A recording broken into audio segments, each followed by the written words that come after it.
Bakit kailangan ko pang ipaalam sa'yo, ha? Ikaw nga hindi mo ipinapaalam sa akin kapag nagbibigay ka sa nanay mo. Noong nakaraan, akala mo ba hindi ko napansin na inabutan mo siya ng 1,000? Ang kapal ng mukha ng nanay mo, hindi man lang mahiya. Pera ko ang binibigay ko sa kanya. Alam mo ibig sabihin nun? Katas yun ang pagod ko maghapon magtrabaho.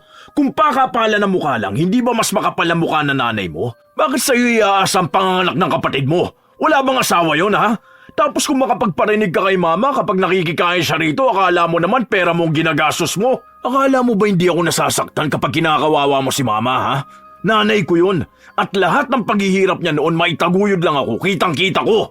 Kung ambagan lang ang usapan, di hamak na mas malaki na itulong ng nanay ko sa pamilya natin.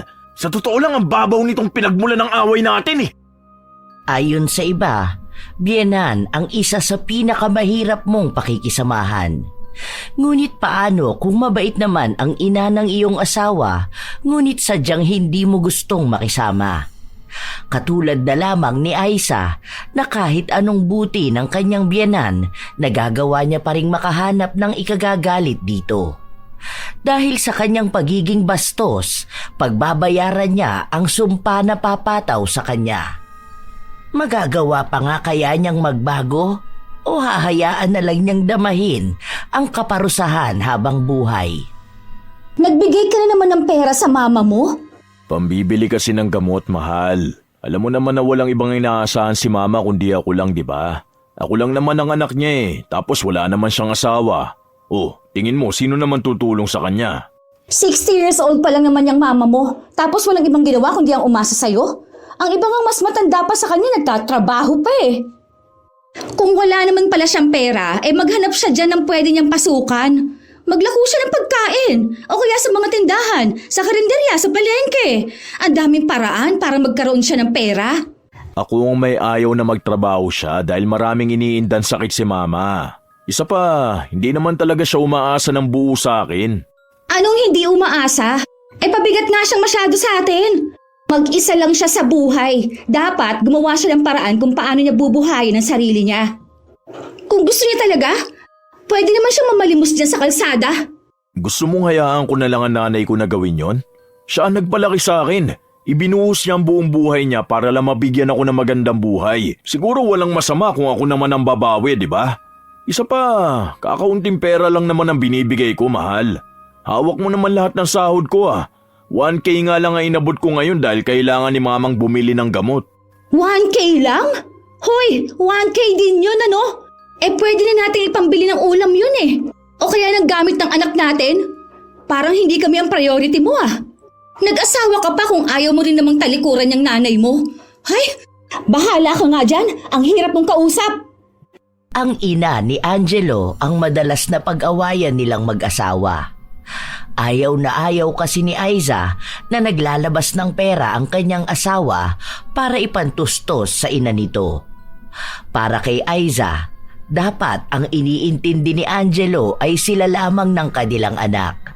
Sa ibang bahay nakatira si Mirna sa dati nilang tinitirhan na siyang kinalakihan ni Angelo. Pero nung nagkaroon na ng pamilya ang kanyang anak, hinayaan niya itong bumukod kasama ang kanyang asawa. Ilang beses namang kinausap ni Angelo ang ina at nagsabi na doon na lang siya tumira sa kanilang bahay para kahit na paano ay maaantabayanan niya ito. Pero ayaw ni Mirna dahil para sa kanya kapag ang isang anak ay nagkaroon na ng pamilya, yun lang ang dapat niyang kasama. Minsan, nanghihingi si Mirna ng pera sa kanyang anak, lalo na kung may kinalaman ito sa kanyang gamutan. Nahihiya rin kasi ang matanda na manghingi dahil alam niyang hindi ganon kalaki ang sahod ng kanyang anak at sapat lang pantustos para sa pangangailangan ng kanyang pamilya. Pero ang nakikita ni Aiza, lahat ng bagay ay inaasa ni Mirna sa kanyang asawa. Kaya kapag nalalaman niyang nag-aabot ito ng pera, agad niyang inaaway. Hindi pa naman talaga kasal ang dalawa pero 5 taon na silang nagsasama sa iisang bahay. Isang Sabado, namasyal si Mirna sa bahay ng kanyang anak kung saan naroon ang kanyang apo. Ay, ang maganda kong apo. Halika nga rito. Ayusin natin yung buhok mo. Iipitan kita. Lumapit sa kanya ang bata pero itinuturo nito ang kanyang noo at sinabi na gusto niyang magpabangs. Ay nako, hindi pwede apo. Dapat magpaalam muna sa mami mo bago ka magpagupit, ha? Teka, nasaan ba ang mami mo? Hinanap ni Myrna ang kanyang manugang. Nagsimula siya sa kusina, ngunit wala ito roon. Kaya naisipan niyang kumatok sa kwarto pero walang sumasagot. Nang buksan niya, walang tao. At doon naman biglang dumating si Aiza. May bitbit siyang malaking soft drink. Anong ginagawa mo dyan sa kwarto namin, ha? Tinitingnan ko lang kung nandito ka. Bumili ka pala sa tindahan. Kunwari ka pa. Malamang may ninakaw ka dyan, ano? Kapag may nawala kaming gamit, isa lang ang sisisihin ko. Ha? Bakit naman ako magnanakaw? Hindi ko ugali yun. Hindi ugali. Nagkukunwari ka pa dyan. Malamang gagawin mo yon dahil wala kang pera, di ba? Pwede mo yung ibenta para makabili ka ng pagkain mo. Kahit na kailan, hindi ko yun ginawa. Hindi ko kayang kainin ng pagkain galing sa nakaw ang pinambili. Kahit nung bata pa si Angelo, kahit na magkanda kuba ako sa paghihirap, hindi ko naisipan na galawin ang gamit ng iba. Ano ba kasi ang ginagawa mo sa bahay namin, ha? Wala si Angelo, nasa trabaho siya. Ano yan? Manghihingi ka na naman ba ng pera sa kanya? Tinalaw ko lang naman ang apo ko. Miss na miss ko na kasi siya. Alam ko naman na nasa trabaho ang anak ko. Wala akong intensyon na manghingi ng kahit na ano. Kung si Ivy ang pinunta mo, sige. Pero wag mong aasahan na aabutan kita ng pera ngayon, ha? Dahil wala akong maibibigay. Para sa pamilya namin itong bigay sa akin ng asawa ko. Agad na ring nagtungo sa kusina si Aiza matapos niya yung sabihin. Nasakta naman si Myrna sa mga salitang sinabi sa kanya ng manugang pero hinayaan na lamang niya at hindi na dinamdam pa ng maigi. Kilala niya si Aiza. Ganun talaga yun magsalita kaya inuunawa na lamang niya. Iniisip niya na hindi naman yun mamahalin ng kanyang anak kung walang nakitang mabuting ugali si Angelo. Nagpatuloy na lamang makipaglaro si Myrna sa kanyang apo. Hanggang sa bumalik si Aiza, may dala siyang merienda pero iisa lang yun at para lamang sa bata.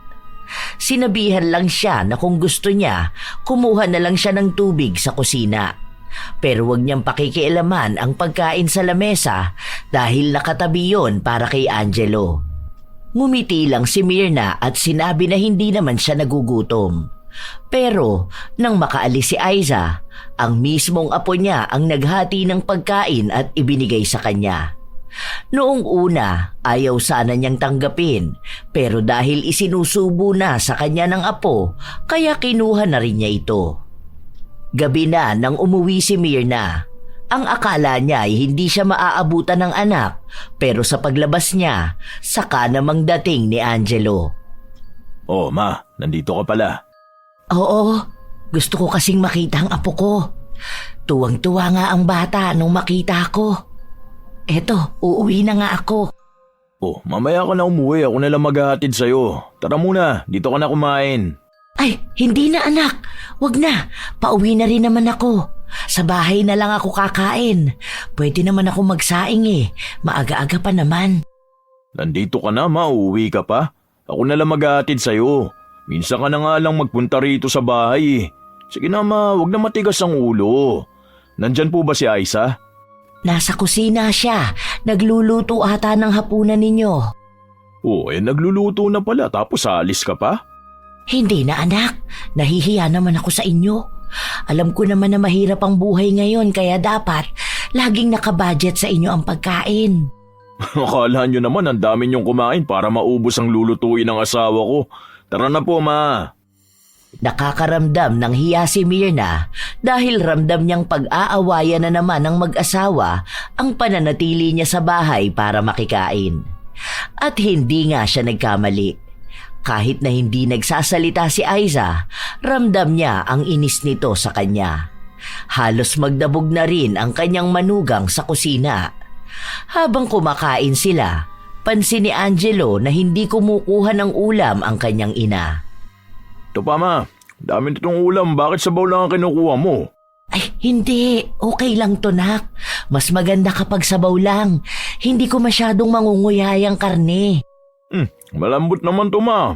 Ano ka ba naman? Mabubusog ka ba niya na sabaw lang ang uulamin mo? Ito, kumain ka pa po.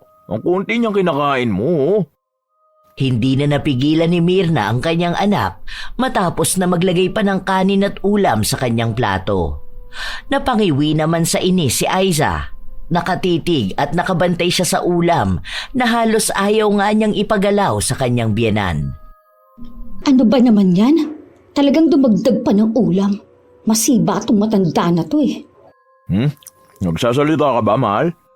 Ang sabi ko, ulam pa bukas ng umaga at yung babaunin mo. Sakto lang kasi ang niluto ko eh, para sa atin. Bakit? Ang dami naman ito ah. 3 lang tayo sa bahay. Kasya pa naman to hanggang bukas ng umaga. O tapos, ano namang babaunin mo? Pwede naman ulit akong magluto bukas ng babaunin ko. Kung gawin na sa oras, edi sa office na lang ako bibili. May nagbebenta naman ng pagkain dun. Alam nga naman tipirin natin si mama. Kumakain pa tayo, binibilang mo na kung ilan ang matitirang ulam. Punong-puno ang ref natin. Hindi yan basta mauubos para sa kapirasong inuulam ni mama. Okay, wala naman ako magagawa kapag ikaw na nagdesisyon. Asawa mo lang naman ako, di ba? Huwag na kayong magtalo. Anak, okay na. Busog na rin naman kasi ako. Kaya nga sabi ko sa'yo na huwag na. Imposible na mabubusog kayo agad, ma. Ang konti lang niyang kinain nyo. Okay lang talaga, ha? Gusto ko na rin kasing umuwi. Inaantok na ako. Nagbadali na lamang kumain si Angelo para maihatid na niya ang kanyang ina. Hindi naman ganun kalayo ang bahay ni Mirna, pero dahil may katandaan na siya, kailangan niyang sumakay para makarating sa bahay nila. Bago lumabas ng kotse si Mirna, inabutan siya ng kanyang anak ng pera. Hindi na anak, okay na. Di ba nag-abot ka na sa akin nung nakaraan? Pinambili mo ng gamot yun, May. Ito, para kapag may kailangan ka rito sa bahay. Ano ipambibili mo ng pagkain mo, di ba? May pinapasukan naman ako dito sa kapitbahay natin. Kapag kailangan nila na maglilinis ng bahay nila. Naman, iba ang sabi ko sa inyo na wag na kayong pumasok sa mga ganyang klase ng trabaho. Pwede namang ako na magbigay ng allowance nyo eh. Ayaw mo naman kasing tanggapin. Nahihiya kasi ako sa iyo at sa asawa mo.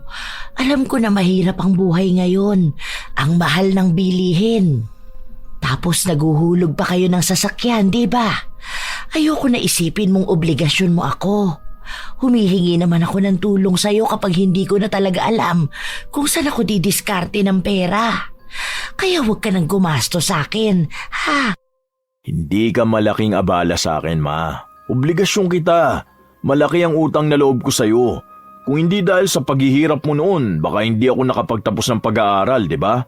Kung hindi ka naging mabuting ina, baka hindi ko na alam kung saan ako pupulutin. Bumabawi lang ako sa'yo. Anak, hindi mo utang na loob ang mga ginawa ko sa'yo dahil obligasyon ko yun bilang magulang mo. Dahil gusto ko maging maayos ang buhay mo para kapag nagkaroon ka ng magandang kinabukasan, maibibigay mo sa anak mo ang hindi ko na ibibigay sa'yo noon. Ginama, tanggapin mo na to, ha? Kapag may ibinibigay ako sa'yo, huwag mo akong tatanggihan. Dahil gusto ko yun at hindi mo ako pinipilit. Alanganin pang tanggapin ni Mirna ang bigay sa kanya ng kanyang anak. Pero nang ilagay mismo ni Angelo ang pera sa kamay niya, kinuha na lang niya ito. Hinintay muna ni Angelo na pumasok sa loob ng bahay ang kanyang ina bago siya umuwi. Pagkarating niya sa kanyang bahay, naabutan niya ang kanyang asawa na nasa sala. Mukhang masama ang timpla. Oh, bakit ganyan na naman ang mukha mo? Paanong hindi gaganito kung wala kang ibang ginawa kundi ang kontrahe ng mga desisyon ko? Halos ayaw mo akong pagsalitain kapag andyan ang mama mo. At talagang hinatid mo pa? Nag-aksaya ka pa ng gas. Naririnig mo ba yung sinasabi mo? Mama ko yun. Anong gusto mo? Hayaan ko siyang umuwi mag-isa kung may sasakyan naman ako para ihatid siya? Anong masasayang? Diyan lang ang bahay niya. Isa pa, hindi kita pinipigilan magsalita pero ayusin mo naman. Ilang taon na tayo mag-asawa oh. Ilang taon na rin natin nakakasama si Mama. Tapos hanggang ngayon ganyan ka pa rin sa kanya? Ano bang problema? Oh, tapos nagagalit ka na sa akin? Nagsasabi lang naman ako ng totoo at mga opinion ko ha. Malamang mag-asawa tayo. Dapat lahat ng desisyon mo alam ko rin. Ang hirap kaya mag-budget. Tapos ang gusto mo isama pa natin ang mama mo. O ano na lang ang mangyayari sa atin ha? Iisa pa lang ang anak natin. Tapos gusto mo magkaroon tayo ng obligasyon sa matanda. Paano tayo makakapag-ipon yan kung may iba kang sinusustentuhan? Malapit na mag-aral ang anak natin ha? Hindi malaking pera ang ibinibigay ko kay Mama. Kahit nga 1,000 ayaw niyang tanggapin dahil iniisip niya na malaki yun masyado. Kahit na para lang naman yung sa gamutan niya. Hindi magastos si Mama, sobrang tipid niya. Kaya yung sinasabi mong pagiging pabigat niya, hindi yan totoo. Ako ang mas nakakakilala sa kanya. Ako ang nakasama niya ng mas matagal. Lagi mong pinagtatanggol ang mama mo, di ba? Bakit hindi ka nalang kaya doon tumira sa kanya, ha? Mas matagal mo naman pala siyang nakasama. Sige, bumalik ka sa kanya. Ang hirap kasi sa'yo, hindi mo iniintindi ang sinasabi sa'yo eh. Paano hindi ko iniintindi, ha? Ikaw itong hindi maayos kausap? Palibasa, ayaw mo nang pinagsasabihan ka ng totoo. Hindi kasi inisip niyang mama mo natatanda siya eh. Mano sana nag-ipon siya, di ba? Hindi yung gagawin kanyang retirement plan. Isa pa, di ba may benefits na nakukuha kapag senior citizen na? Saan niya dinadala ang pera niya? Nako ha, baka may bisyo yung nanay mo. Alam mo, walang patutunguhan tong pag-aaway natin eh. Pwede ba manahimik ka na lang? Pera ko ang ibinibigay ko sa mama ko at pinaghihirapan ko yun. Basta ang alam ko, responsable akong asawa at ama. Na ibibigay ko ang pangangailangan yun ng higit pa sa kaya ko. Hanggang sa kinabukasan, hindi nagkibuan ng mag-asawa. Ayaw tanggapin ni Aiza na may mali talaga siyang nasasabi tungkol sa kanyang biyenan. Nang makapasok na sa trabaho ang kanyang asawa, bigla namang may tumawag sa kanya. Ma, napatawag kayo? Manghihingi ka ng pera? Magkano ba? Ang laki naman yan, 5K para sa project ni Anya. Kailan niyo ba kailangan ko sakali? Wala kasi akong cash ngayon, nasa ATM pa. Mamaya pa akong hapon pupunta sa bayan. Ipadala niyo na lang sa akin yung number dyan sa Palawan para daan na lang ako. Kanino ko pala ipapangalan? Nasa probinsya ang pamilya ni Aiza. Habang si Angelo ay nag-iisa lamang na anak, sila naman ay 10. Pangatlo siya sa kanilang magkakapatid at 7 na sa kanila ay may mga asawa na. Tanging siya lang ang nakatagpo ng responsableng lalaki na masipag magtrabaho at naibibigay ang pangangailangan niya. Dahil may maliliit pa siyang kapatid, walang ibang inaasahan ang kanyang mga magulang kundi siya lamang. Dahil siya ang may hawak ng pera ng kanyang asawa, mabilis siyang nakakapaglabas ng pera nang hindi nalalaman ni Angelo. Hindi naman siya tinatanong ng kanyang asawa dahil ang alam ni Angelo ay marami na silang ipon para sa kinabukasan ng kanilang anak. Kahit na ang totoo, kalahati sa iniisip na halaga ni Angelo napunta sa pamilya ni Aiza. Habang maluwag sa pera si Aiza para sa pamilya niyang umaasa sa kanya, gano'n naman ang higpit niya sa nanay ng asawa. Kaya ayaw niyang nagbibigay ng pera si Angelo dahil pakiramdam niya ay nababawasan ang dapat ay pansustento niya sa mga kapatid at pamangkin. Isang araw, bumisita na naman si Mirna sa kanyang apo. Andito ka na naman? May hihingin ka na naman ba sa asawa ko? Wala. May ibibigay kasi ako sa apo ko. Ibinigay sa akin to nung amo ko eh. Malaki na kasi ang anak niya. Tapos ang sabi niya kung may kasya raw na damit para sa apo ko, kunin ko na lang daw. Tingnan mo ang gaganda ng mga ito. Galing pa sa ibang bansa. Yung asawa kasi noon nasa UK ngayon. Ano ba yan? Huwag mo nga ibigay sa anak ko yung basahan na yan. Hindi ito basahan. Nakatambak lang to sa kanila. Tingnan mo nga may tag pa. Saka sayang naman to. Bago pa Ayokong pinagsusuot ang anak ko ng mga lumang gamit. Baka mamaya isipin nila na naghihirap kami kaya hindi ko mapasuot ng magandang damit ang anak ko, no? Kung ikaw, nakakaya mo magsuot ng mga basahan, ibahin mong sa anak namin, ha? Hindi naman ako magbibigay ng basahan sa apo ko. Basta! Ayoko niyan! Itapon mo yan! Wag na wag ko lang makikita na ipasusuot mo yan sa anak ko ha. Tingnan mo, isasaklob ko talaga sa ulo mo yung plastic. Pupunta ka lang dito para kunwari dadalawin mo si Ivy.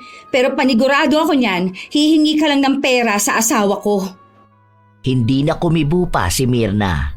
Nagsabi na lang siya na makikibanyo muna siya bago siya umuwi. At doon siya palihim na naluha. Nararamdaman na naman niyang tila ba pabigat siya sa buhay dahil matanda na siya. Sinusubukan naman niyang hindi umasa sa kanyang anak pero ganun pa rin pala ang tingin sa kanya ni Aiza. Agad na ring umuwi sa kanilang bahay si Mirna. Nang kinagabihan, patulog na sana siya nang may kumatok sa pinto. "Anak, anong ginagawa mo rito? May kailangan ka ba?" Wala naman, Ma. Tara, labas tayo. "Ha? Lalabas? Saan naman tayo pupunta?" Wala lang. Tara na, nagugutom na ako eh. Kain tayo sa labas. "Kasama ba natin ang pamilya mo?" "Nako, wala pa naman akong pera ngayon. Saan ba tayo kakain? Yung kaya lang sana ng natitira kong pera ngayon. Siguro, kahit sa lugawan na lang dyan sa kanto." Ano ka ba naman, Ma? Bakit iisipin mo pa yung kaya lang ng budget mo? Malamang sagot ko na to. Tayong dalawa lang, date tayo. Nagpaalam si Angelo sa kanyang asawa na may dadaanan pa siyang importanteng bagay kaya hindi siya kaagad makakauwi. At hindi siya sa bahay nila kakain. Hindi naman alam ni Aiza kung ano ang gagawin niya kaya hinayaan na lang siya. Nang magtungo sila sa isang mamahaling kainan, nakaramdam ng hiya si Mirna. Halos ayaw niyang pumili ng pagkain. Ano, Ma? Bakit ang tagal mo naman dyan? Kanina ka pa palipat-lipat dyan sa menu. Wala ka bang gusto? Lipat tayo ng kainan. Ano po bang gusto niyong kainin ngayon?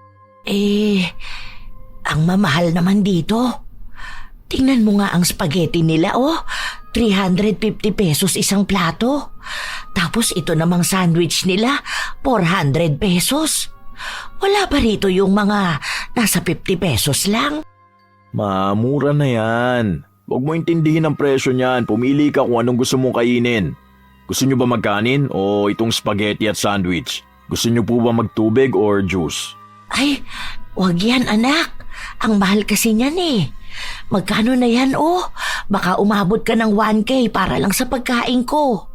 Sayang ang pera Baka kailanganin niyo pa yan sa bahay niyo. Dagdag ipon na rin yan. Okay nga lang sa akin kahit doon tayo sa lugawan eh.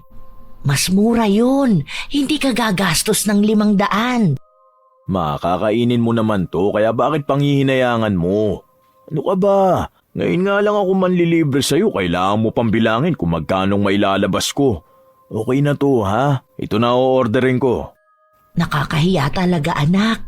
Sana sinama mo ang asawa mo at anak mo. Nakakakonsensya naman na tayong dalawa lang ang kakain sa ganitong lugar. Dapat ang kasama mo palagi kapag ganito ang pamilya mo. Diba, ang turo ko sa'yo, sila ang gawin mong priority. Priority ko naman po sila, Ma. Pero hindi naman ibig sabihin na hindi na ako babawi sa'yo, di ba? Wala namang mawawala kung paminsan-minsan tayong dalawa naman ang lalabas. Ang pangako ko sa'yo noon na kapag may pera na ako, dadaling kita sa masarap na kainan. Hindi na tayo magtsatsaga sa mga lugaw na walang lasa sa kanto. Deserve mo naman to, May. Kaya huwag kang makakaramdam ng pagka-guilty. Hindi mo naman kasi maaalis sa akin na maisip yun. Para kasing inaagaw ko ang oras mo sa pamilya mo pati na rin ang pera mo. Basta kapag sinabi ko na para sa'yo, talagang para sa'yo yun, ha? Nakaramdam ng tuwa ang puso ni Mirna. Doon niya napagtanto na tama ang pagpapalaki niya sa kanyang anak. Mapagmahal ito sa kanya at sa pamilyang binuo nito. Hindi sinabi ni Mirna ang tungkol sa sinabi sa kanya ni Aiza. Ayaw niyang maging dahilan siya ng awayan ng dalawa. Kahit na ilang masasakit na salita na ang narinig niya mula sa kanyang manugang, kinikimkim niya lang ang mga yun. Pagkatapos nilang kumain, umuwi na rin sila kaagad. Ay, salamat anak ha. Ingat ka pa uwi. Sandali lang ma. May grocery ako rito. Pabukas na lang po ako ng pinto, ipapasok ko yung bigas. Ha? Wag na. Iuwi mo na lang yan. Ano ka ba? Sobra naman ang gastos mo sa akin. Hindi nakinig si Angelo. Bumili siya ng maraming pagkain na maaaring makonsumo ng kanyang ina ng 2 linggo. Yun na ang balak niyang gawin para hindi na mahiya ang ina na tanggapin ng pera. Kapag nag-aabot kasi siya ng pera, ibinabalik lang ito ni Mirna.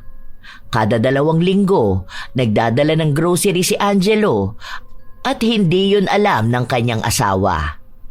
Anak, pinapaalam mo ba to sa asawa mo? Hindi na po yun mahalaga ma.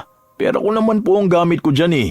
Saka may pera siyang iwalay. Iba pa yung sa anak namin at sa ipon. Hindi tama ang paglilihim ng ganito sa asawa mo. Dapat hindi kayo nagtatago ng lihim sa isa't isa. Kung ano ang ginagawa mo, dapat alam niya rin. Bilang respeto sa pagiging mag-asawa niyo. Sa susunod, huwag kang gagawa ng pabor sa akin na ikaw lang ang nagdesisyon ha. Dapat palaging 2 kayo. Opo, sige po. Uwi na po ako. Wala pang balak si Angelo na sabihin sa kanyang asawa ang ginagawa niya. Dahil kilala niya si Aiza.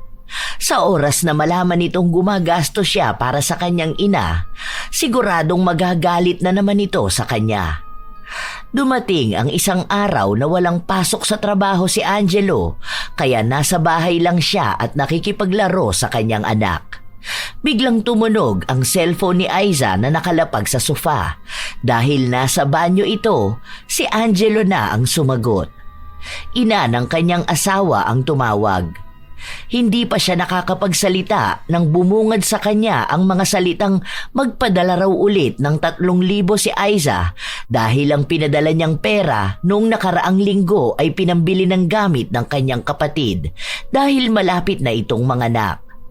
Doon lang nalaman ni Angelo na nagpapadala ng pera ang kanyang asawa. Hindi ito nagsasabi sa kanya at hindi niya alam kung kailan pa yon nagsimula.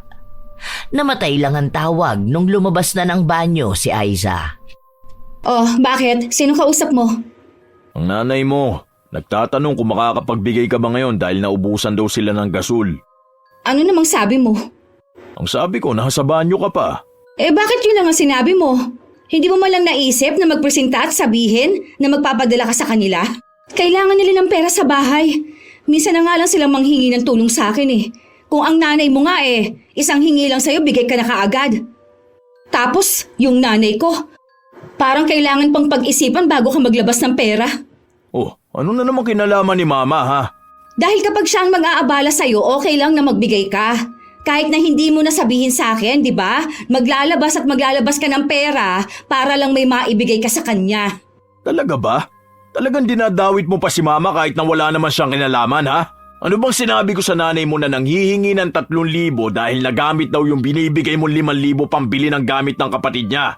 Sige nga, sino sa akin ngayon ang hindi marunong magpaalam kung saan ginagamit ang perang pinaghirapan ko para sa pamilya natin?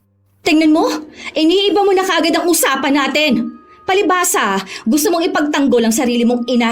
At yung sa akin naman, parang napakabigat sa kalooban mo kung ano mang itutulong ko sa kanila.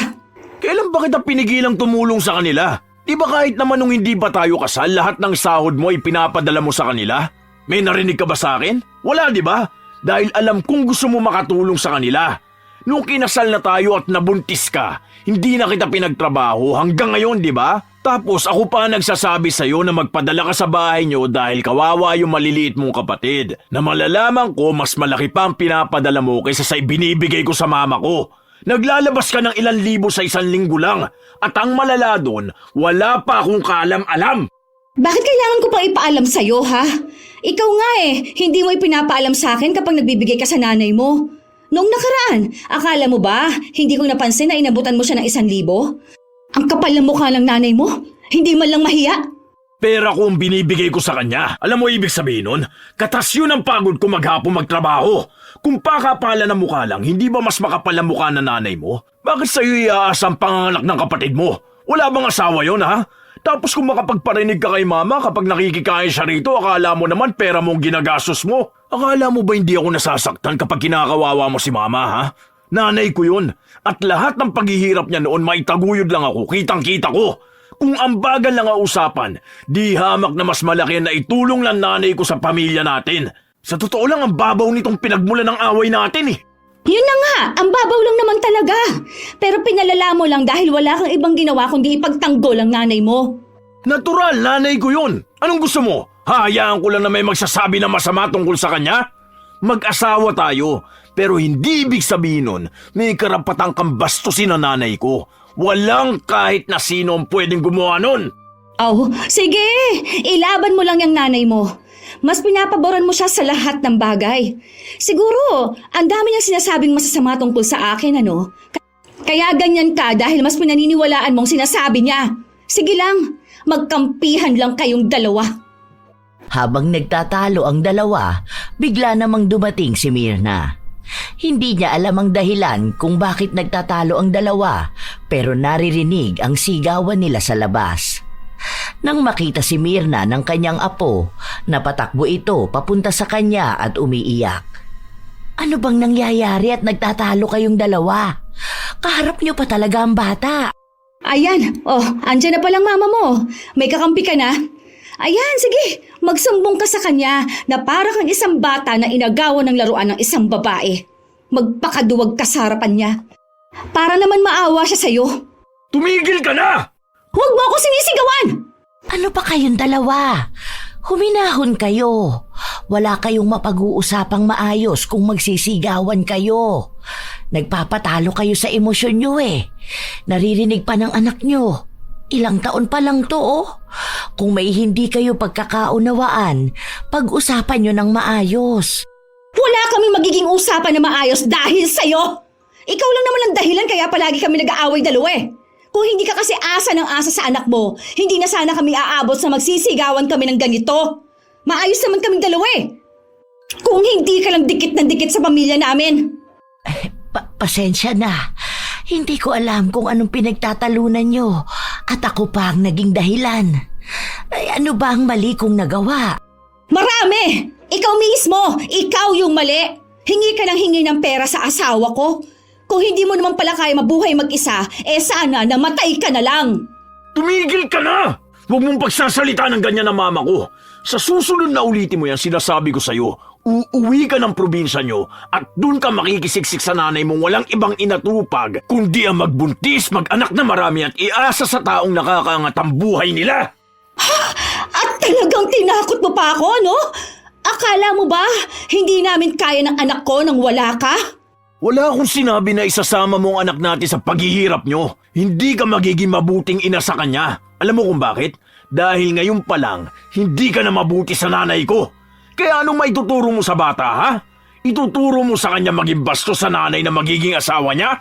Pasalamat ka si mama ang biyenan mo. Dahil kung iba yan, baka unang maling salita pa lang ang nasabi mo, dudugo na yung bunganga mo. Buwisit kayo! Magsama kayong dalawa! Padabog na nagtungo si Aiza sa kanilang kwarto. Si Angelo naman, hindi pa rin natatapos ang panginginig ng kanyang laman sa galit. Nailabas na niya ang lahat ng galit na matagal na niyang kinikimkim. Hindi lumabas si Aiza sa loob ng kwarto at dahil napagod na rin sa kaiiyak ang kanilang anak, nakatulog ito. Dinala muna ni Angelo ang bata sa kwarto nito bago niya kinausap ang ina. Pasensya ka na anak ha. Hindi ko naman akalain na ako pa pala ang makakasira sa relasyon ninyong mag-asawa. Pasensya ka na talaga. Ang sabi ko naman kasi sa'yo huwag mo na akong intindihin. Huwag ka nang mag-abala pa sa akin. Kaya ko naman ang sarili ko. Pasensya ka na, ma. Sorry talaga sa mga narinig mo.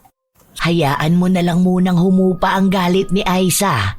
Tapos, saka mo siya kausapin. Maging mahinahon kayong dalawa.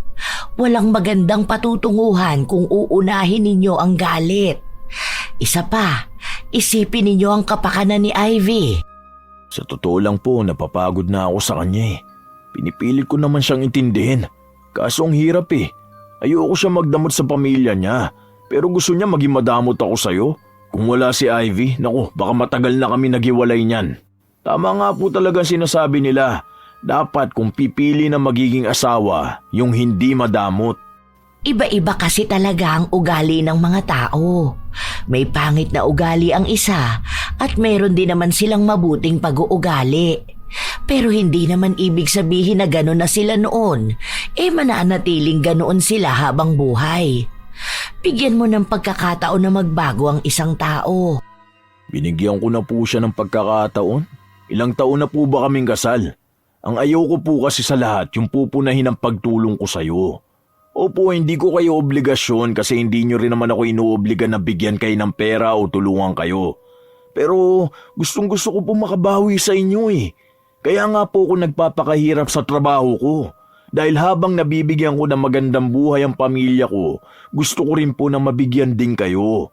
Kaso hindi ko alam kung anong issue niya ron. Magalit sana siya kung talagang ibinibigay ko sa inyo lahat.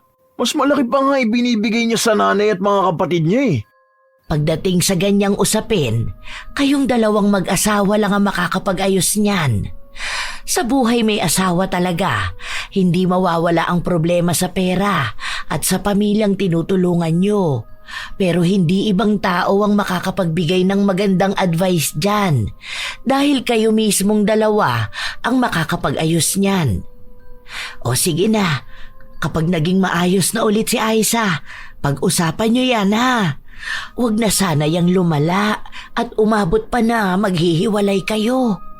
Alam mo naman na ang hirap kapag hindi magkasama ang mga magulang, hindi ba? Huwag sana yung maranasan ni Ivy. Kahit na ilang beses nang humingi ng tawad si Angelo sa kanyang ina ukol sa inaasta ng kanyang asawa, hindi pa rin maaalis ang bigat sa kanyang kalooban. Lalo pa kapag nakikita niya ang kanyang ina na tumatanda na at nahihirapan. Naaalala niya ang mga pangako niya rito. Una pa lang, alam na ni Angelo ang ugali ni Aiza, lalo na pagdating sa pera. Mahigpit ito at ayaw na ayaw niyang may ibang tao na nakikinabang sa perang maaari niyang mahawakan. Maliban na lang sa kanyang mga magulang na tingin niya ay mas karapat dapat na mabigyan ng mas magandang buhay. Pero dahil mahal na mahal ni Angelo ang asawa, pinili niya pa rin itong intindihin.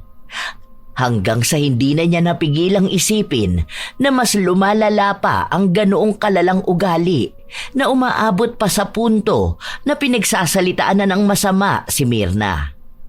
Hindi masasabi ni Angelo na mabuti siyang anak sa kanyang ina dahil ang dami ring sakit ng ulo ang inabot nito nung kabataan ni Angelo. Pero ni minsan, hindi niya binastos ang ina. Kaya sa tuwing magsasalita ng masama si Aiza kay Myrna, doble ang sakit nito para kay Angelo. Lumipas ang ilang araw, hindi masyadong nagpapansinan ng mag-asawa. Para na lang silang nakatira sa iisang bubong at hindi magkakilala. Habang mag-isa si Aiza sa loob ng bahay, tumawag na naman ang kanyang ina. Ayun na nga, Nay. Kaya nga inis na inis ako sa kanya. Kasi pagdating sa inyo ang damot niya, sobra.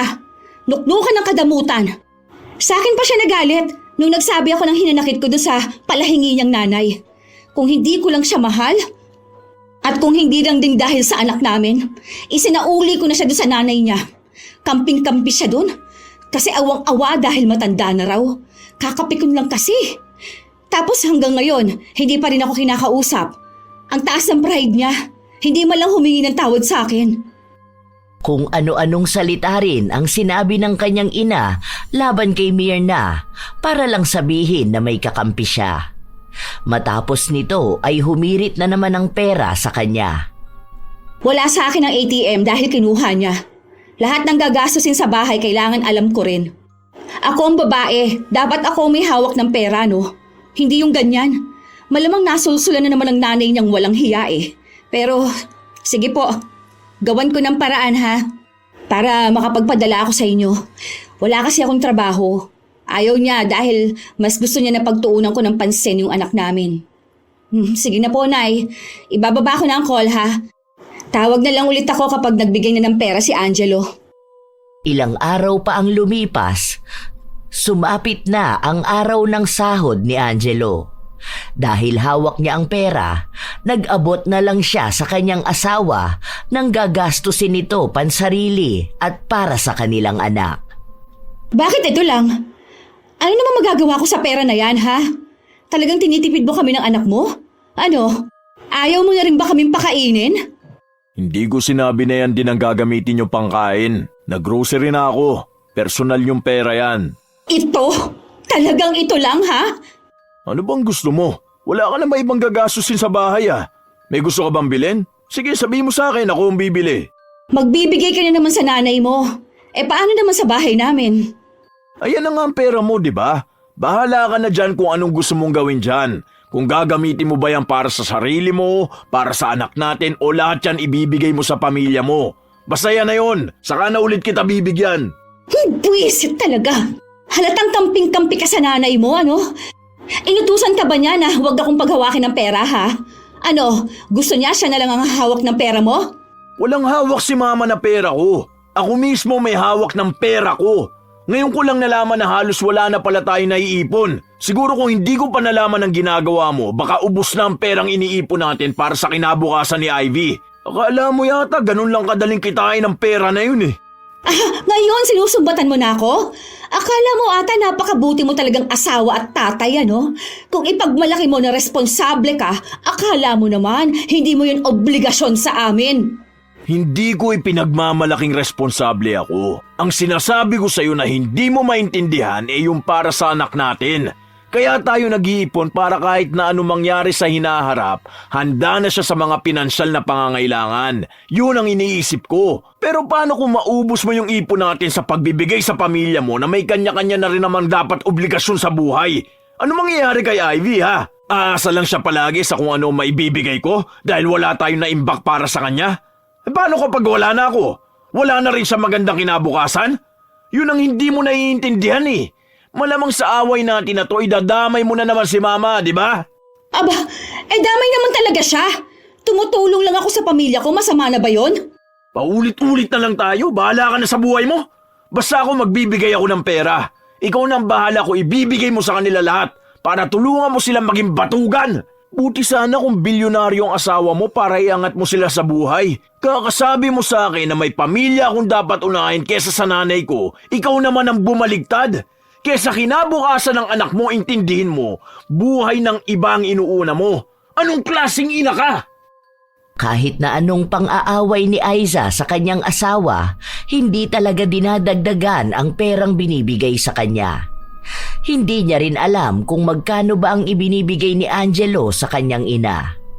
Sa tuwing pag-uusapan kasi nila ang pera, palagi na lang nauuwi sa sigawan na halos kaunti na lang ay tuluyan na silang maghihiwalay. Isang araw, dumalaw na naman si Mirna sa kanyang apo.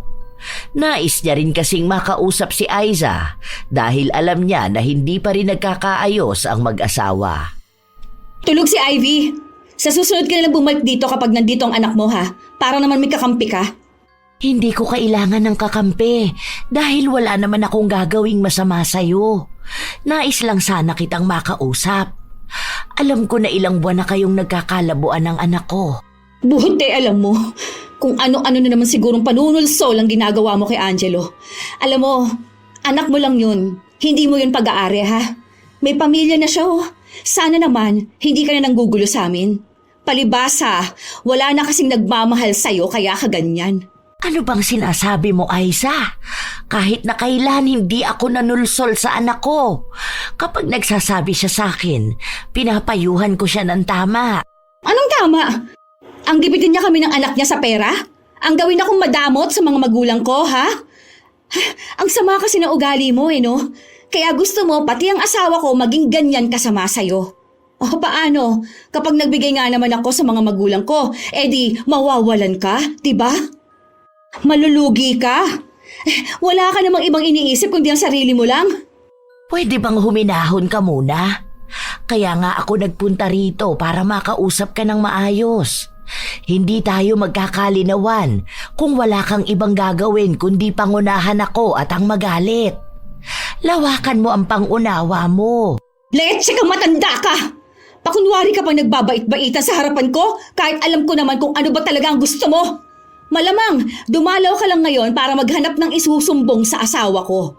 Sige, sabihin mo na lang sa kanya na wag na kaming bilhan ng pagkain. Ibigay nilang kamo niya lahat sa'yo. Mukhang mas kailangan mo naman ng pera niya, di ba? Ang hirap magmahal ng mamas boy. Giging sunod-sunuran sa sinasabi ng nanay. Yung mga pansusulsul mo sa asawa ko, katulad mo lang na walang kwenta. Hindi ko alam kung bakit mo pinipilit isiksik ang sarili mo sa pamilya namin. Kung tutuusin, hindi ka naman namin kailangan dito. Kung pwede lang nga sana na huwag ka na magpakita Mamatay ka na ba yung ganon? Para nang sa ganon, wala na kaming kahati kay Angelo. Kulang na kulang ang lahat ng ibinibigay niya sa amin dahil lahat ng atensyon niya kinukuha mo. Nagsiselos ka siguro kapag pamilya niya ang inuuna niya kesa sa'yo? Hindi totoo yung sinasabi mo. Kung alam mo lang kung paano ko pagsabihan ng anak ko na kayo ang unahin. Mahal ko rin kayo ng apo ko. Mahal mo ang pera ng anak mo. Mukha ka kasing pera. Pabigat ka sa buhay. Wala kang pakinabang. Walang kwenta. Dapat mamatay ka na lang Magpakamatay ka na lang kaya. Kesa pahirapan kami, di ba? Buwisit ka. Buwisit! Malas ka sa buhay namin. Umalis ka nga sa harapan ko. At habang lalong nagtatagal na nakikita kita, lalo akong nagagalit. Ipinagtabuyan ni Aiza ang kanyang biyenan. Ni hindi man lang niya hinintay kung may nais itong sabihin.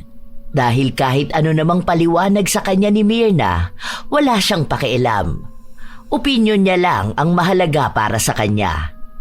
Dinamdam ng maigi ni Myrna ang sinabi sa kanya ng manugang. Halos hindi na siya kumakain, hindi na rin makatulog dahil hindi maalis sa isipan niya ang mga salitang binitawan ni Aiza. Hanggang sa isang araw, inatake siya at kinailangang dalhin sa ospital. Mabuti na lang at may kapitbahay siyang nakapansin kaagad sa kanya. Nasa trabaho si Angelo pero umuwi siya matapos na malaman ang nangyari sa kanyang ina. Inabot pa hanggang kinabukasan bago nagising si Myrna. Naroon lang sa kanyang tabi ang kanyang anak. Bakit hindi ko maigalaw ang kanan kong katawan? Nagkaroon kayo ng mild stroke. Paano? Huwag niyo na pong pilitin ang sarili niyo, ma. Huwag po kayong mag-alala. Nandito lang ako palagi sa tabi niyo. Huwag kayong matakot. Dahil hirap makapagsalita si Myrna, hindi niya masabi sa kanyang anak ang mga nais niyang sabihin. Nagpasya si Angelo na sa bahay nila titira ang kanyang ina dahil hindi naman niya kayang iwan ito na mag-isa sa bahay niya. Pero dahil sa ginawa niya, mukhang hindi payag ang kanyang asawa. Gagawin mo pa talaga akong taga-alaga ng baldado. Hindi mo yan dalhin dun sa bahay niya. Imposible naman na hindi niya kaya ang sarili niya, Malamang nag-iinarte lang yan dahil gusto ng pera. Hindi ko sinabi na ikaw ang magbabantay sa kanya. Nag-hire na ako. Bukas papasok na yon. Pwede ba? Mag-ingat ka nga sa pananalita mo, ha? Na-stroke si mama. Tapos sasabihin mong pabayaan ko? Magdadagdag ka pa talaga ng gastos para lang sa ibabayad mo sa magbabantay sa kanya. Napaka-espesyal naman yung nanay mo. Dagdag pasani na naman. Lalong naging pabigat sa buhay. Alam mo, sana maranasan mo rin ang nararanasan ni mama para malaman mo kung gaano kahirap. Pinagsasabihan ako noon ni mama na huwag akong magbibitaw ng masamang salita kapag galit ako. Pero hindi ko mapigilan. Kahit ayoko manumpa ng tao, nagagawa ko. Napakasama ba naman ang ugali mo Sagad na yan. Asawa mo ko. Tapos nagagawa mo akong pagsalitaan ng ganyan, ha? Asawa kita at nanay ko naman ang pinagsasalita mo na masama. Sana alam mo yun, di ba? Ayoko ng puro away dahil sabi ng doktor hindi yung maganda para sa kalagayan ni mama. Kaya utang na loob. Kung wala kang magandang sasabihin, manahimik ka na lang. Hindi natapos ang bangayan ng dalawa At kahit nasa loob ng kwarto si Myrna, dinig na dinig niya yon. Nakakaramdam siya ng hiya. Mas lalo niyang naiisip na nagiging pabigat na nga siya. Kung maaari lang sana niyang sabihin sa kanyang anak na pabayaan na lang siya para sa ikatatahimik ng relasyon nila ng asawa. Pero paano niya yun masasabi kung nahihirapan siyang magsalita? Ilang araw pa ang lumipas. Sa tuwing umaalis at pumapasok sa trabaho si Angelo, walang ibang naririnig si Myrna kundi masasakit na salita mula sa kanyang manugang. Isang araw, nakita ni Aiza ang nag-aalaga kay Myrna na nagluto ng bukod na pagkain. Ano yan? Bakit ka nagluto ng pagkain ang hindi mo man lang sinasabi sa akin? Hindi lang ang asawa kong boss mo, ha? Parehas lang kayo niyang baldadong inaalagaan mo. Hindi gumagamit ng utak. Walang galang sa taong nakatira dito sa bahay. Nangatwiran nito sa kanya na si Angelo mismo ang nag-utos sa kanya na gawin yun. Pero wala pa ring ibang ginawa si Aiza kundi ang magalit at magbunganga. Pumasok din siya sa loob ng kwarto ni Myrna kung saan nakahiga lang ito sa kama. O ano, sarap ng buhay mo dyan ah. Nakahiga lang, tapos may nag-aalaga pa para sa'yo. Ayos. Ni hindi ka makatulong dito sa bahay. Dagdag ka pa sa gastos namin. Mas lalo kang naging pabigat at walang kwenta. Dapat nung inatake ka, hindi ka nalang nagising. Hindi Hindot, punyeta ka! Hay! Wala kang ibang ginawa kundi bigyan ako ng stress. Ano ba yan? Sakit ang ulo ko dahil sa'yo. Padabog na umalis si Aiza. Habang si Myrna naman ay naluluha na lang. Ilan pang masasakit na salita ang paulit-ulit at araw-araw niyang naririnig. Tila ba nagiging dahilan din ang mga salita na yon para mas lalo siyang mahirapan na gumaling. Mabuti na lang at mabait ang nag-aalaga sa kanya dahil pinapalakas nito lagi ang kanyang loob at tinutulungan siya para lumakas ulit. Hanggang sa isang araw, bigla na lang silang nabulabog sa sigaw ni Aiza. Nagulat ang kanyang asawa na natutulog sa kanyang tabi. Oh, ano ba nangyayari sa'yo? Hindi ko maigalaw ang dalawang binti ko. Hindi ko maiangat. Ba naman yan, kailangan mo pa sumigaw. Baka namamanhid lang yan, baka naipit mo. Natutulog yung tao eh. Day off ko ngayon, gigising ako na maaga. Hindi siya namamanhid. Hindi ko maramdaman na may binti ako. Yun. Ay, ano kayang nangyayari sa akin? Dalin mo ako sa ospital. Hindi pwedeng malumpo ako. Wala yan, arte mo lang yan. Matulog ka dyan. Mamaya wala na yan. Hindi na makabalik pa sa pagtulog si Aiza dahil nangangamba siya sa nangyayari sa kanya. Hanggang sa natapos ang buong maghapon, hindi niya talaga maigalaw ang kanyang paa. Hindi siya nakakaalis sa higaan kung walang bubuhat sa kanya. Panay siya iyak at pagmamakaawa sa asawa niya na dalhin na siya sa ospital. Ginawa naman yon ni Angelo. Bakit ganun? Nakakapagtaka naman to. Wala man lang nakita na kahit ano. E di, ibang test naman sana ang gawin. Lahat na nang pwede. O kaya sa ibang doktor tayo. Doon tayo sa pinakamahal. Hindi pwedeng maging ganito ako. Di pa kaya sa ngayon. Hintayin natin sa sahod ko. Wala akong extra pera ngayon eh. Nagamit ko na kay mama. Nakita mo na? Mas inuna mo pa talaga ang nanay mo kaysa sa akin. Mas mahal mo talaga siya. Di ba ang sabi ko sa susunod na sahod?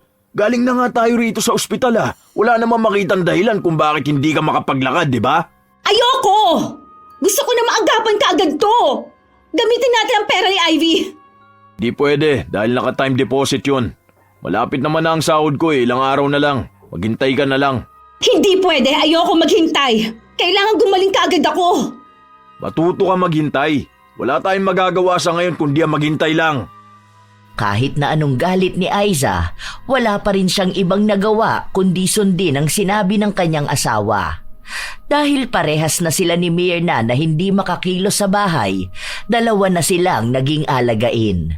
Habang kay Myrna ay may gamutan at kahit na paano ay nakakatulong ang exercise para kahit paano ay maigalaw niya ang kanang bahagi ng kanyang katawan. Si Aiza naman, walang kasiguraduhan kung gagaling pa nga ba siya.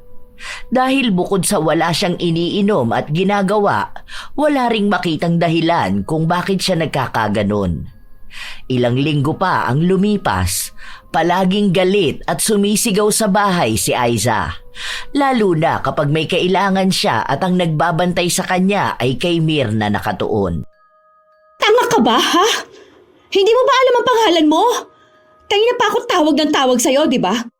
Magpapakuha ako sa ng tubig na malamig. Yung malamig na malamig, ha? Pagkatapos, ibili mo ako ng pagkain sa tindahan. Nangatwiran ang nagbabantay sa kanya na hindi niya sakop ang ganoong utos. At sa katunayan, si Myrna lang naman dapat ang aalagaan niya. Kung hindi lang nakiusap si Angelo at nagdagdag sa sahod niya, hindi naman niya ito aasikasuhin. Dahil mas mabuti pa raw si Myrna na kahit naging baldado nung una ay maayos alagaan. Kaysa sa kanya na hindi na nga makalakad, lalo pang sumama ang ugali. Dahil sa galit ni Aiza, tinawagan niya ang kanyang asawa para sisantihin ang babae pero hindi siya pinakinggan. Isang umaga, walang pasok si Angelo kaya sinamahan niya ang kanyang ina na maglakad-lakad sa labas. Ayan, kahit na paano nagiging maayos ka na. Konti na lang talaga. Oh, dahan-dahan sa paglalakad ha. Salamat, anak. Nakakatuwa naman ang laki ng improvement nyo, ma. Tinutulungan nyo rin kasi ang sarili nyo para gumaling eh. Hayaan nyo, masaalagaan ko pa kayo para hindi na maulit ang nangyari. Pasalamat na lang talaga tayo na mild stroke lang. Sa susunod na linggo wala akong pasok 2 araw. Yung katrabaho ko, ang sabi niya, yung tatay niya rin daw na mild stroke noon eh. Tapos tuwing umaga naglalakad sila sa tabing dagat. Malaki rin daw ang tulong nun para gumaling ang tatay niya. Kaya gusto ko, ganun ang gagawin natin tuwing wala akong pasok. Paano naman ang asawa mo? Kumusta na siya? Wala pa rin po nagbabago sa kanya eh. Ganun pa rin, di pa rin siya makapaglakad. Di ko nga alam kung gagaling pa yun eh. Kapag naman kasi inaalagaan siya, mas nauuna pa siyang magaling. Mainitin masyadong ulo. Bukas may bagong tatao sa bahay. Nag-hire ako ng kasambahay. Ang dami mo ng gastos. May isa pa naman po akong pinapasukan na trabaho ngayon. Konting tiyaga lang po talaga. Saka kailangan niyo po yun sa bahay. Sino po mag-aasikaso sa inyo doon, di ba? Sino maglilinis ng bahay? Kapag naging maayos na ako, tutulong ako sa bahay. Kailangan niyo po muna magpagaling ng tuluyan. Hindi po kayo pwede magpakapagod masyado. Ayoko pong mas lumala pa ang mangyari sa inyo. Makinig po kayo sa akin, ha? Bumalik na rin sila sa bahay bago magtanghali at si Angelo ang nagluto ng pagkain. Matapos nun, binuhat niya ang kanyang asawa papunta sa kusina. Nang maabutan nitong mas nauna pang naroon si Myrna, nakaramdam na naman siya ng inis. Andyan na naman yung matanda na yan. Doon yung nga pakainin niya sa kwarto niya. Nasa harapan tayo ng pagkain. Utang na loob, magkaroon ka naman ng respeto. Respeto? Para saan pa at kailangan respetuhin yung matanda na yan? Sige, kapag tapos mong kumain, ikaw mag-isang bumalik sa kwarto. Gumapang ka. Total, hindi ka naman nakakapaglakad, di ba? Anak, tama na yan. Huwag kang magsasalita ng ganyan sa asawa mo. Umirap lang si Aiza. May pagdadabog pa siya habang kumakain. Isa kasi sa dagdag na galit niya ay ang unti-unting gumagaling si Myrna, habang siya naman ay walang pinagbago. Hindi niya pa rin magalaw ang kanyang mga paa. At kahit na kailan, hindi niya tatanggapin na matutuluyan na siyang maging baldado. Ilang araw pa ang lumipas, biglang nakatanggap ng tawag si Aiza mula sa kanyang ina. At sa halip na kumustahin ang kanyang kalagayan, ang bungad sa kanya ay ang paghingi ng pera dahil walang pambili ng gatas ang kanyang mga pamangkin. Nang sabihin niyang may sakit pa rin siya at wala siyang maibibigay dahil kapos din sila, hindi na siya pinansin ng kanyang pamilya. At dahil doon, nakaramdam siya ng konsensya at awa sa pamilya niya. Kaya nang makauwi ang kanyang asawa, kinausap niya ito. Tumawag sa akin si nanay. Nagtatanong kung pwede raw ba ako makapagpadala ng 3K. Hanggang 500 lang kaya ko. Ang daming gastos ngayon sa bahay. Bayaran ng bills tapos bumili ako ng mga gamit ni Ivy. 500? Saan naman naaabot yan? Makakabili ba yan ng gatas para sa pamangkin ko? Kahit isang kainan nila kukulangin yan eh. Basta yan lang ang kaya ko. Bibili pa ako ng gamot ni mama eh. O ayan, inuuna mo na naman ng nanay mo. Mas mahalaga naman ang gamot ni mama lalo na ngayon nagiging maayos na siya. Bayad ko pa sa mga tumatao rito sa bahay para pagsilbihan ka, di ba? Ngayon ba na ikaw ang nangangailangan, kaya ka bang tulungan man lang ng pamilya mo? Wala nga silang pera, di ba? Kung ikaw ba matutulad sa akin, kaya ka bang suportahan ng nanay mo, ha? Kung hindi siya na-stroke at ako ang nagkasakit, oo, kampante ako na aalagaan ako ng mama ko. Tutulungan niya pa ako para lang lumakas ulit. Hindi man sapat ang pera nakikitain niya sa mga papasukan niya, at least gumagawa siya ng paraan para ipakita sa akin na mahalaga ang buhay ko para sa kanya. Ang pamilya mo ba gagawin yun para sa'yo, ha? Ni minsan ba narinig mo silang mag-offer man lang kahit na ipagdasal yan sakit mo na hindi matukoy? Sige nga, sabihin mo nga sa akin kung kukumustahin ka ba nila ng totoo, yung hindi dahil wala ng gatas ang pamangkin mo. Kaya wag mo ikukumpara ang mama ko sa nanay mo. Dahil paraan pa lang ng pagpapalaki sa akin at sa inyo magkaiba na. Ayoko lang magsalita eh. Dahil pamilya mo pa rin yun at masasaktan ka. Pero oras na para mamulat ka. Kung ako mapapagod ng tuluyan sa'yo at makikipag-iwalay ako, tingin mo ba aalagaan ka nila? Baka mas malala pa ang masasakit na salitang maririnig mo kaysa sa mga sinasabi mo sa mama ko. Hindi nakakibo si Aiza sa sinabi ng kanyang asawa. Para bang nabuhusan siya ng malamig na tubig, pero hindi pa rin sapat para paniwalaan at intindihin niya. Habang lumilipas ang mga araw, nagiging mabuti ang kalagayan ni Myrna at ang kapalit naman nito ay ang pagkakaroon ng depresyon ni Aiza. Nawawalan na siya ng pag-asa sa lahat ng bagay. Nawawalan na siya ng gana. Iniisip niya na ang daming nangyari sa buhay niya at kailanman hindi sumagi sa isip niyang tatagal siya sa loob ng bahay nila dahil hindi niya maigalaw ang kanyang dalawang paa. Kapag nagtatanong sa kanya ang kanilang anak kung kailan ulit sila lalabas, hindi niya ito masagot dahil maging siya ay hindi niya alam kung makakalakad pa ba siya. Gabi-gabi rin siyang umiiyak dahil sa pakiramdam na kalaban niya ang lahat. Itinakwil na siya ng mundo.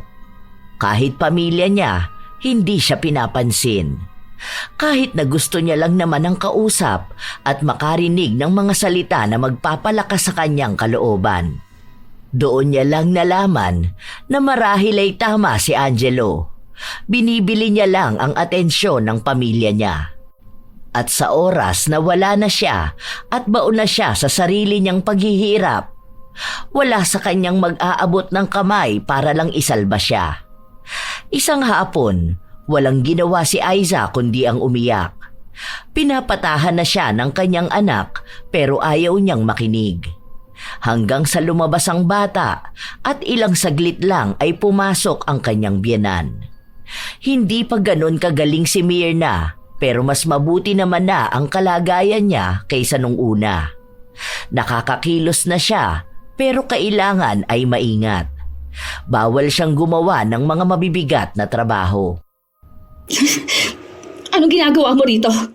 Ang sabi kasi ng anak mo, kanina ka pa iyak ng iyak. May masakit ba sa'yo? May dala akong pamahid dito. Hindi ko kailangan yan. Lumabas ka na. Saglit lang naman ito. Maganda to. Isa to sa ginagamit kong pamahid kapag may masakit sa kasukasuan ko. Bigay to ng kaibigan ko sa akin. Sinabi ko na nga ayoko, di ba? Hindi mo ba maintindihan? Alam mo, hindi makakabuti sa'yo kung palagi kang nagagalit. Maraming masamang epekto yan sa kalusugan mo. Nakaka-attract din yan ng mga negative energy. Sige na, halika na. Ano bang nangyari dito sa binti mo? Hindi nga namin alam, di ba? Hindi naman na ako gagaling, no? Kaya magyabang ka na kasi ikaw gumaling ka pa. Nakakalakad ka na, nakakakilos. Tapos maayos na ulit ang pananalita mo. Ako, hanggang dito na lang, di ba? Oh, ako na ngayon ang pabigat sa asawa ko. Ako na ang baldado. Magsaya ka na. Bakit naman ako magsasaya nang may nahihirapang ibang tao? Masaya ako na gumaling ako, pero hindi ibig sabihin na magiging masaya ako dahil ikaw naman ang hindi makagalaw. Isa pa, huwag mong sabihin na hindi ka nagagaling. Maniwala ka lang. Iwala. Sus, pampalubag loob lang para sabihin. Ano ba? Huwag ka na nga dyan. Huwag mo ring hawakan ang binti ko. Baka mas lumala pa ako. Hindi nakinig si Myrna sa sinasabi ng kanyang manugang. Pinahiran niya ang binti nito at sa kanya marahan na hinihilot. Wala namang nararamdaman si Aiza kaya pilit niyang pinapaalis si Myrna. Nang matapos hilutin ng kanyang biyenan ng kanyang binti, hindi pa rin ito kaagad umalis. Oh, ano pang ginagawa mo rito? Sige na, lumabas ka na. Huwag ka na rito at naiinis lang ako kapag nakikita kita. Alam mo anak, hindi ko alam kung bakit ba galit na galit ka sa akin. Iniisip ko kung may mali ba akong nagawa. Kung sakali man na may mali akong nagawa sa'yo at hindi ko alam, patawarin mo ko. Pero kung nagagalit ka lang sa akin dahil pakiramdam mo inaagaw ko ang atensyon ni Angelo, hindi yan totoo. Ilang beses ko nang sinabi sa'yo. Sana makita mo kung gaano ka kamahal ng anak ko. Kaya sana huwag mong sayangin yun. Nakakapagod at nakakawala ng pagmamahal ang palaging pag-aaway. Huwag mo akong pangaralan na para bang isa kang mabuting asawa. Dahil kung mabuti kang misis, sana may tatay si Angelo. Hindi ako ang iniwan ng asawa ko. Ako ang nang-iwan sa kanya. Dahil ayaw ko makagisna ng anak namin ng puro sigawan sa loob ng bahay. Ayaw kong kalakihan ni Angelo ang puro galit. Dapat ang tahanan niya, yun ang pahingahan niya. Hindi lugar na gusto niyang takasan. Kaya wag mong gawing impyerno ang lugar na ito para sa anak mo. Dahil sa ginagawa mong pagmulat sa kanya ng galit, hindi mo namamalayan na lumilikha ka ng isang halimaw na ikaw lang din ang magdurusa kapag nagtagal.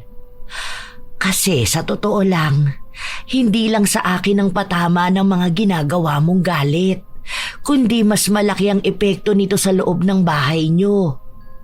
Mahal ka ng anak ko, kaya kahit na masama ang loob mo sa akin, mahal din kita. Hindi ako nakakapagbigay ng payo sa iyo noon dahil kapag nakikita mo ko, pinapangunahan mo ng galit. Pero ngayon, sana naman, huwag mong hintayin na maubos ang pagmamahal ng anak ko para sa iyo.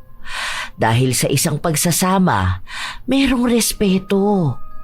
Hindi lang sa sarili mo, sa asawa mo, kundi sa mga taong mahal ng asawa mo. At yun ang pamilya niya.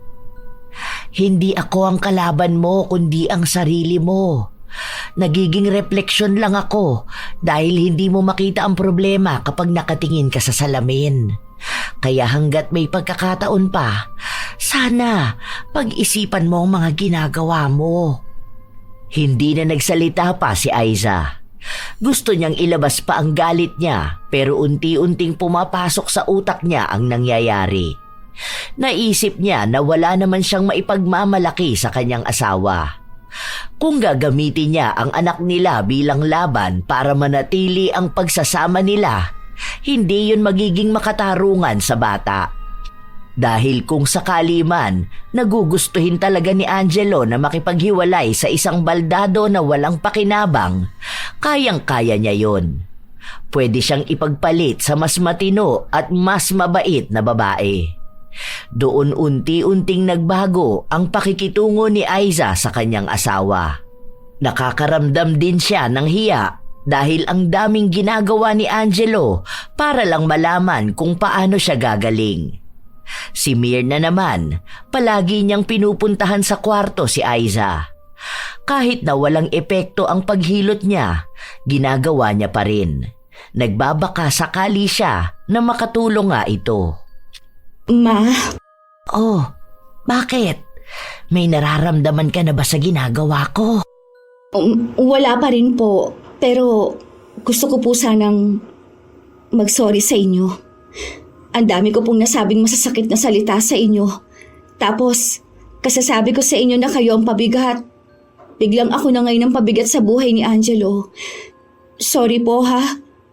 Ang daming sama ng loob ang naipon ninyo dahil lang sa akin.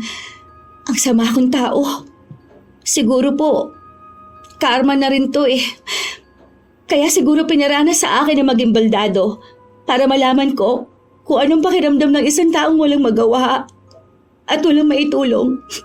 Tapos, ako, magsasalita pa ng masama. Salamat po at hindi ninyo ibinalik sa akin ang mas masakit na salita kahit na may kakayahan naman kayo. Alam mo anak, hindi ako ganong klase ng tao. May mga nakakagawa ng masama sa akin, pero isa lang ang iniisip ko. Maaaring ang ugali nila ay bunga ng katauhan nilang hindi nila matakasan o sa kung saang pamilya sila lumaki. Alam mo, wala naman kasing pinanganak na masamang tao. Nagiging masama lang ang isang tao sa kung ano ang nakikita niya sa paligid niya. Sorry po talaga, Ma. Akala ko kasi kapag nabibigyan ka ng pera at sustento ng asawa ko, nalulugi ang pamilya ko. At dapat kapag meron ka, dapat meron din silang makukuha. Dahil nakikilala lang naman nila ako kapag may naibibigay ako eh. Pero kayo po, kahit na wala akong kwentang tao, inaalagaan niyo pa rin po ako. Sa mga panahong sukong-suko na ako, wala man lang sa pamilya ko naglakas ng loob ko. Dahil abala sila sa pagdiskarte ng pera. Habang kayo po, hindi niyo ako hinahayaan na mawalan ng pag-asa. Ang swerte ko na po sa inyo at sa anak ninyo. Masyado lang talagang masama ang ugali ko. Sorry po, Ma. Sorry po. Hindi po sapat ang sorry sa dami kong kasalanan sa inyo. Walang humpay ang paghingi ng tawad ni Aiza. Bumuhos na rin ang kanyang luha habang ang biyenan naman niya ay nagbibigay ng mga positibong salita. Naging maayos silang dalawa. Palagi pa ring hinihilot ni Myrna ang binti ng kanyang manugang hanggang sa hindi nila namamalayan na ang dami na pala nilang napag-usapan. Mga bagay tungkol kay Angelo at mga kwento ng buhay nila na hindi nila nagawang pag-usapan noon. Inabot din ng halos 1 taon bago nakaramdam ng pagbabago si Aiza. Hindi pa kumpirmado kung talagang makakapaglakad pa siya. Pero dahil kusa na niyang nagagalaw ang ibabang bahagi ng kanyang katawan, alam nila na kaya pa kung magtutuloy-tuloy lang ang ginagawang panghihilot ni Myrna. Isang gabi, habang magkasama ang mag-asawa, napag-usapan nila ang tungkol kay Myrna. Mahal, dito na lang tumira si Mama, ha? Oh, himala yata ikaw na ang nagpresenta. Bati na kasi kami. Pero seryoso, pwede naman siya rito eh. May isa pa namang kwarto. Tsaka aalis na yung isang nag-aalaga sa akin, di ba? Yung kasambahay na lang ang maiiwan. Tapos ako, nakakagalaw naman na ako. Hindi ko pa nga lang talaga kaya pag walang alalay. Salamat naman hindi na natin pinagtatalunan tong ganito. Ang tahimik ng buhay natin kasi di na tayo nagsisigawan eh. Kaya nga, sorry mahal ha sa mga nagawa ko sa'yo noon. Kapag nasasaktan din kita kapag may nasasabi akong masasakit na salita sa nanay mo. Alam ko naman na masakit yon bilang ikaw ang anak. Kaya sorry talaga. Buti na lang mahal mo ako, no? Siguro iniwan mo na ako kung hindi. Sorry din sa mga nasasabi ko masasakit kapag nag-aaway tayo. Lalo na kapag nasisigawan kita. Ang red flag ko doon. Pogi talaga kapag mga red flag. I love you, pogi kong asawa. I love you too, Mrs. kung bugnutin. Noon. Pagaling ka para makagala na ulit tayo, ha? Doon muling bumalik ang sigla ng pag-iibigan ng mag-asawa. Ang dating nalamatan ng panay-awayan, muling nanumbalik ang sigla dahil sa pag-amin ng kamalian at ang paghingi ng tawad. Naging maayos din at masaya ang pagiging magkasundo ni Mirna at Aiza. Halos inabot din ng taon bago tuluyang nakalakad si Aiza. Hindi nila alam kung paano yun nangyari dahil una sa lahat ay wala naman siyang iniinom na gamot dahil walang makitang sakit. Marahil dahil na rin sa pag-aalaga ni Mirna at sa kung paanong nagbago ang ugali ni Aiza. Habang magkakasama sila, nagiging mas mabuting ina rin si Aiza sa tulong ng kanyang biyenan. Ang tunay na pamilya naman ni Aiza, bibihira na lang kung tumawag sa kanya. Minsan, si Angelo na ang kusang nagsasabi sa kanya na magpadala, lalo na kung kailangan talaga nila sa bahay. Pero binigyan siya ng limitasyon at sinabi niya na alam na rin niya sa kanyang sarili ang ibig sabihin ni Angelo. Dahil bumabawi-bawi pa lang din sila sa dami ng pera na nagastos nila nung sabay sila ng kanyang biyenan na nagkasakit. May mga tao talaga na nagiging bastos ang pananalita, lalo na sa kanilang mga biyenan.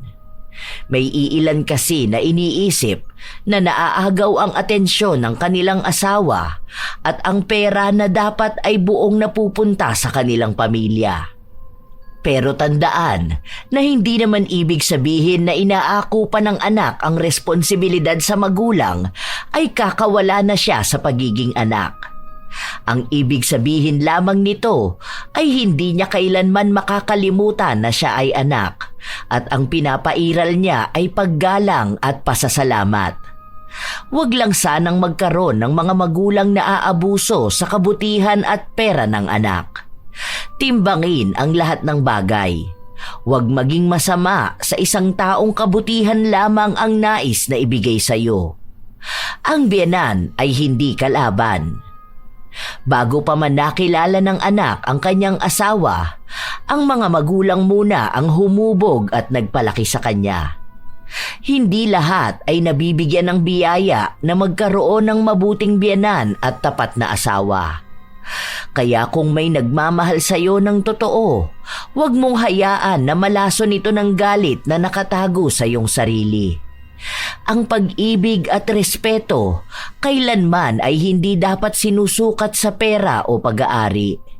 Sapagkat sa dulo, hindi nagwawagi ang puot at kasamaan.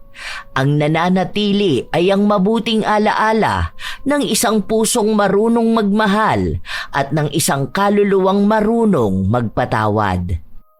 Maaari nga sigurong tunay na minsan hindi nagtatagpo ang dalawang mabuti. Ang mabait na biyenan at mabait na manugang. Dahil minsan, kundi biyenan ang makakalaban, ang manugang naman. Kayo ba mga apo? Ano ba ang inyong karanasan na maaaring may kahalintulad sa ating kwento ngayon? At ano naman ang inyong opinyon tungkol sa ating mga karakter? Shout out sa ilan sa mga masusugid na tagapakinig ng mga istorya ni Lola Telang. Heli Borja, Jeline Sapra, Angel Rose 5, Melanie Mel, M. Rose Strong OFW in Kuwait, Gracia Balitaan, Riza Rizardo, Corina Realubit, Chichi, Shiva Ledesma, Belenda Cabiroy, Pinados Melin, Easy Flores, Diana Tumang, Miss Waray, Kimberly Espanyola at sa kanyang asawang si Kirben Espanyola, Jack at sa kanyang mama na si Benang Mapagdalitol, Advanced happy birthday din kay Ruth Ann Migano sa September 21. Salamat sa pakikinig nyo.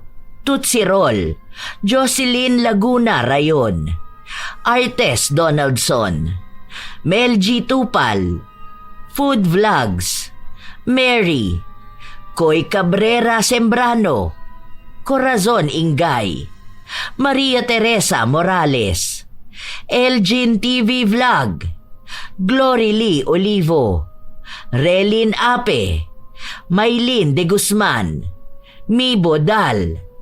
Shout out sa inyo, Chinita Closa, Wendell Salting. Shout out din sa Mall Japan Surplus ng Kabuyao, Laguna. Park Sung Hee, It's Pain So Much, PTK Rose Amar, Sergi R. Bernabenario Jr., Asodisen Serila, Lynette Reparado, Kath Aguilar, Samuel Gamboa, Will Maleses, Neil Daryl Tadeo, Azalea, Thelma Tarle Villasica, The Adcox Family. Shout out din sa inyo, Estrella Olasa, Faith Ken Evangelista, Noemi Garcia Pabunan, Jodilyn Pakin, Elizabeth Arnaiz, Jenny V. Suco, Giselle Flores, Mary Jenny Rhea Batiduan, Pureza Tagiwalo, Pasiano Guerrero, Filipina Palsario, Mirna Alfaro, Liza Rosario, Anha Rose Ayeras, Eunice 2025, Rosemary Casone, Ronalyn Alejo. Shout out din sa kanyang manager na si Rose Ann Pastor, ang kanyang co-clerk na si Ate Agnes Reyes, kina Jovelyn, Gilbert Sagun, Kuya Alex Adion at sa kanilang mga SG na sina Angelo Valmores at VJ Brillantes, Lolita Indencio, Jerilyn Bayron, Susana Llobrera, Joy ng Bahrain, Roberto Crimen, Gemma Liagas, Chiki So, Norse Cubar, Eina Lagrosa at Malu Suklan, Malia Torres, Cherry May Libiran, Andrea Birtez, Lynn Nicolas, Luis, Jano, Mase, Malen at sa lahat ng tropang Tamulmol Gang, Pamela Allen, Larny Azurin, Fiela Muhammad, Leonora Concesino. Shout out sa mga apo kong sina Sydney Crosswind at sa kanyang anak na si Chrisine Lane Bandoho, Supladang Pasaway, Lovely Rose Roa at Princess Rain Roa Alawami, Kimpoy Feliciano, Hazel Fiesta, Marie the Lightworker, Gia Gigi, Francisco Neng, Jeremy Saranillo Francisco, Matt Sarol, Mel Santarita, Esteli Reyes at sa Reyes family ng Marikina City, AJ Chua, Vicky Yabut, Roy Lacandalo, Josefina Fuelias, Mike James Tapak, Will Maleses, Leonisa Cobo, Raquel Hasegawa, Lynn Hasegawa, Elise Padilla, Lydia Lopez, Gemstone Claro, Lance MBB, Rosalina Bugayong, Ami Yong, Ami Bag, Angelina Ignacio, sa buong Team Manok ng Amsik Angeles City, Pampanga, Ray Galedo at sa Galedo family ng Kabuyao, Laguna. Advanced happy birthday kina Luri Ann Vitalicio sa September 18 at kay Jenny Suzuki sa September 17. Ito ang inyong Lola Telang at maraming salamat sa lagi niyong pakikinig, mga apo.